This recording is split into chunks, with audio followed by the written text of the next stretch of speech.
Thank you, and I'm really, really proud to be here because I know that normally companies aren't invited, so do forgive me. This isn't a marketing exercise. If I say the name of the company too often, just throw something at me.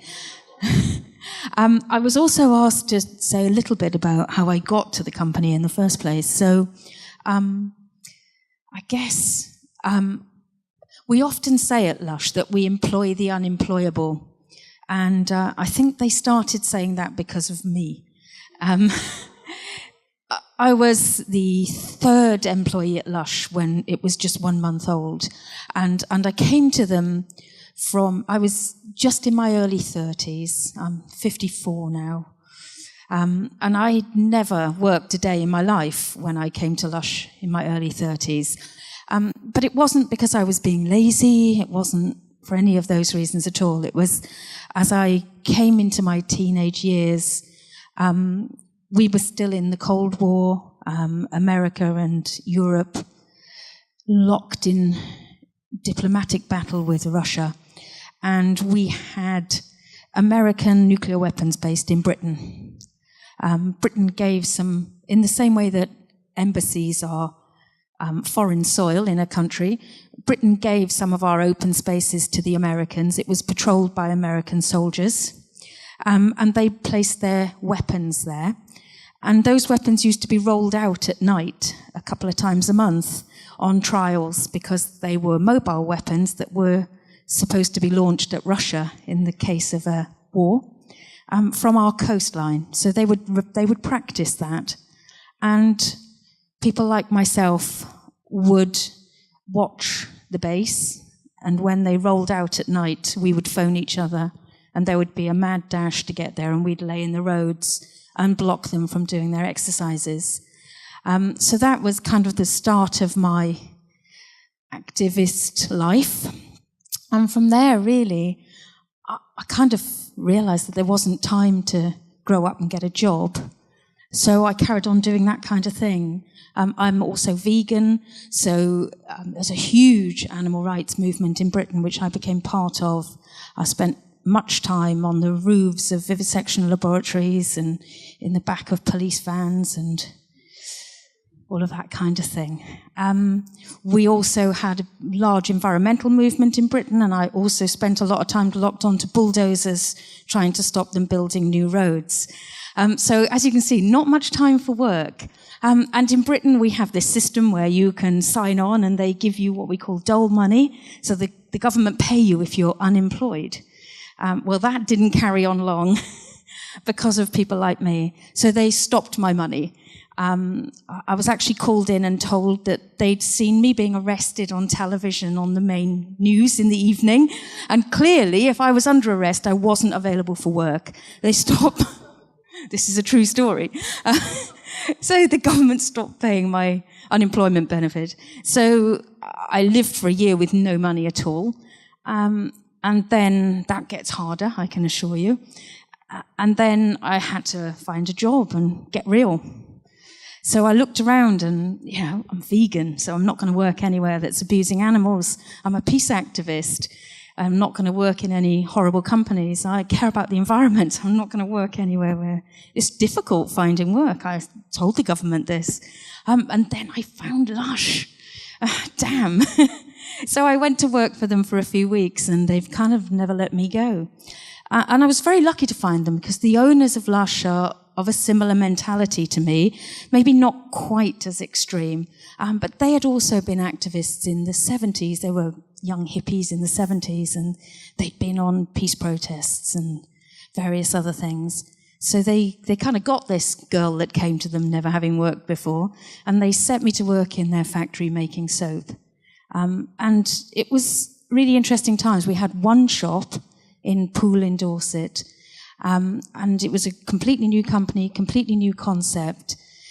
And we had no idea that we were going to turn into this huge international company. And we're in 50 countries now across the world, and we're much larger than we ever dreamed in that first few months. And it was a scary journey because, we all had these very strong opinions and the owners had very strong views about what kind of company they wanted to run, which is why they brought people like me in. And we just quietly got on with it. So we didn't really say to anyone that there were all these values that, sort of, that non-animal testing was so important to us, that caring for the environment, that fair trade was important to us. We thought it would frighten the customers off. It's already difficult when your shop is as smelly as ours, because we haven't got packaging on about 60% of our products, the smell-free ranges. So it's very difficult for customers to understand what they're buying when there's so many smells around, and the products are a bit weird. The soaps are solid, and the soaps are big, and the shampoo's solid, and the body creams are solid. It's a lot of work for the customer to understand those different products back 22 years ago. So we thought it would be a big ask for people to shop with us, but they did. The public, and we're eternally grateful for it, the public really liked the product, and they sort of kind of understood us without us ever explaining, and we seemed to attract this little band of customers which got ever larger and larger, and we turned into an international company. But along the way, the owners of Lush, the 5 owners, were very, very strict about not allowing any external investment, because they didn't want shareholders, they didn't want to float on the stock market, so that we could keep control and run the kind of company that we wanted to run. We were vegetarian, we were spending more on our ingredients than shareholders would have liked. We were choosing recycled packaging where we were putting packaging on, which is more expensive back then than the virgin plastic that everyone else was putting their products in. So all of those things we wouldn't have been allowed to do if we'd had shareholders that were only interested, external shareholders. They only care about profit. So we were very lucky in that sense that the owners really stuck to that vision.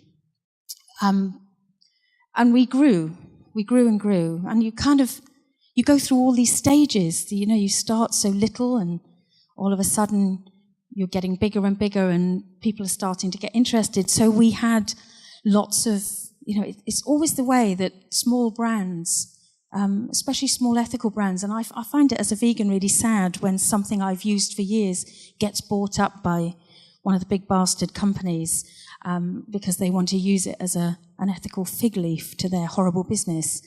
And you see all those small companies bought up, and we were no different. We had loads and loads of the big companies approaching us when we got to a certain size, coming to talk to us and offering huge amounts of money to buy up Lush and have it in their portfolio. But the owners resisted.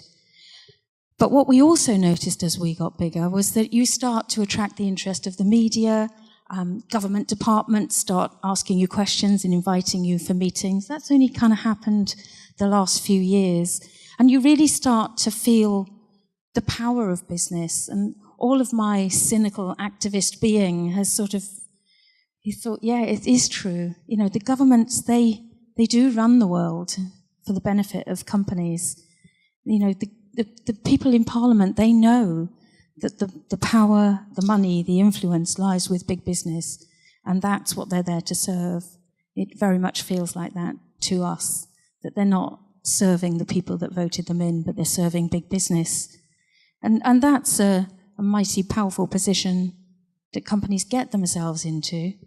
And unfortunately, they don't really use that to the good, do they? They're purely focused on profit and the pursuit of that profit with no other considerations.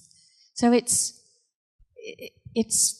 sad when you get to our size and realize that the world is as bad as you thought it was. So I guess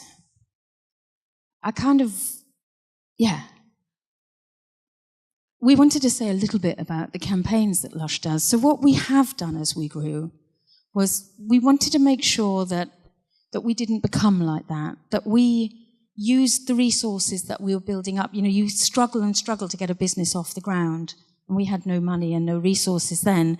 And then suddenly, it's 5 years in, and you think, oh, right, we're across half of Europe, and we've popped up in the United States. How did we manage that when we weren't looking? But you suddenly realize that all your activist friends they could do with using those resources. They could do with windows on the best high streets in the world, the busiest shopping centres and the busiest shopping streets around the world. So when we got to that more secure position, we decided to unleash our resources and make them useful to other activists. So we do window campaigns. We started selling a product called Charity Pot, where all the money goes into a fund, and activists, small charities, unregistered charities, just community groups, anybody that's trying to make the world a better place. And we very much realize that, just like us, some people, and not everyone's lucky enough to find a job like I did and suddenly have a career.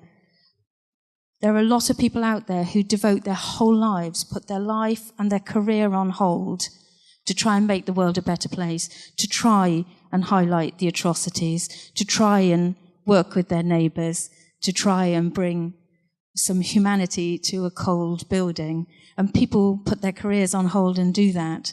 And we wanted to make sure that we helped those people with what we'd built. So that very much for us was a higher purpose than just making money. And so that's why Lush campaigns, because it's what we did before we were Lush. And I would sort of kind of like to end by sort of pointing out, really, that I think, when you're inside business and you talk to other business people and you talk to politicians, you start to think about the money that changes hands in this world. And, I don't know about you guys, but in the UK, we pay about a quarter of our wages in tax to the government. But I think it's always worth remembering that the other 3/4 of our wages are handed to private companies. We spend the rest of our money with companies. And what those companies do with that money shapes the world we live in as much, or if not more, than the government's doing the legislative process. How those companies spend their money, how they buy their ingredients, how they deal with farmers and growers and workers, how they deal with villages and communities, it really matters, and it shapes people's lives. The unfettered capitalist system at the moment is all the power lies in the hands of the companies. And they're riding roughshod over communities. They're riding roughshod over the poor. And that doesn't need to happen. We are paying them. It's our money. We never forget that at Lush. We always talk about the money that we have in our bank. It isn't ours. It belongs to our customers. They handed it to us. And they handed it to us in good faith, assuming we'd do something good with it. And we should remember that with all the companies that we shop with. We are handing them our hard-earned money. And we need to tell those companies that they're accountable for how they spend it, because what they do in their business practices shapes the world. It shapes our society. It shapes the communities that we're trading with. It dictates your jobs, your lifestyle. It dictates the products you buy. And it dictates what happens to the people that were making those products you buy. Everything about our lives is controlled by companies.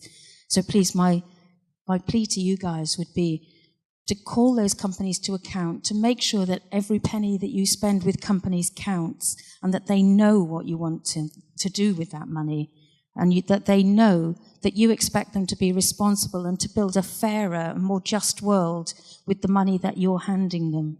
Thank you.